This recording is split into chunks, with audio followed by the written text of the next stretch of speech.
en 76, je crois, 75 ou 76, je m'en rappelle plus. J'avais fait une période militaire à la base aérienne 106 à Mérignac.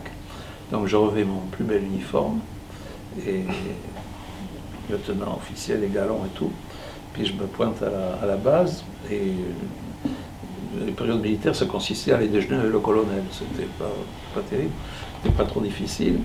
Donc je déjeune avec le colonel commandant la base, en tête à tête, et puis on bavarde sur les autres, qu'est-ce que vous faites? Je lui raconte ce que je fais, il me dit quels sont vos problèmes, et je lui dis voilà, je lui raconte un peu ce que je viens de vous dire, c'est qu'on est en train de vivre un virage dans notre métier, et que j'ai besoin d'embaucher quelqu'un qui ait une formation scientifique maintenant, parce qu'on ne fait plus du vin maintenant comme on en faisait il y a 10 ans. Et donc un énologue, ça existait, ça commençait à exister. Et il me dit, mais tiens, j'en ai 2 au magasin d'habillement, il me dit qu'ils font un service. Ah, je suis bon. Et un qui est de Montpellier et l'autre de l'ENITA à Bordeaux. Ah bon. Et lui, ben, on va aller voir si vous voulez. Donc on arrive, lui en uniforme de colonel, 5 galons, moi lieutenant, 2 galons. On entre dans une pièce et je vois un petit tout maigrichotte comme ça, qui est en train de trier des chemises. et quand il nous voit, il rectifie la position, garde à vous, il repos, et il commence à parler. Ça a pris le colonel, on s'était mis d'accord. Il me dit, oh j'ai un truc à faire, je vous retrouve là dans 5 minutes. Puis je commence à discuter avec le garçon. Première classe, Lio. Première classe, oui, qu'est-ce que vous faites? Je finis mon service militaire dans 2 mois, un truc comme ça. Et après, je me dis, moi je suis ethnologue, j'ai fait l'ENITA, et qu'est-ce que vous voudriez faire plus tard?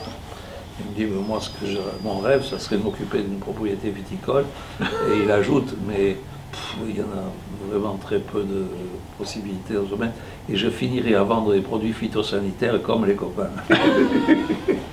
C'est lui, on le reconnaît. Et alors je dis, je rigole, et je dis, écoutez, moi j'ai l'air comme ça d'un militaire, je ne suis pas très militaire, et je suis viticulteur, si vous voulez, venez me voir, et dites à votre pote, là, qui n'est pas là aujourd'hui, de Montpellier, de venir me voir, peut-être que quelque chose à vous proposer, ou à l'un des deux, etc. Alors je les ai vus, les deux d'ailleurs, j'ai choisi lui plutôt que l'autre, je ne sais pas ce qu'il est devenu d'ailleurs, mais parce qu'il faut bien choisir un, quoi. Et j'avais regretté, je veux dire, parce qu'il a été toute sa vie professionnelle, il a été exceptionnel. Parce qu'il est un garçon qui... Et toute sa vie professionnelle avec vous? Ben, il a fait, jusqu'à présent, il a fait tout avec moi. Oui, oui, il n'est pas parti chez le voisin. Il n'est pas parti chez le voisin. Il travaille pour AXA aussi, mais ça, c'est moi qui l'ai introduit chez AXA.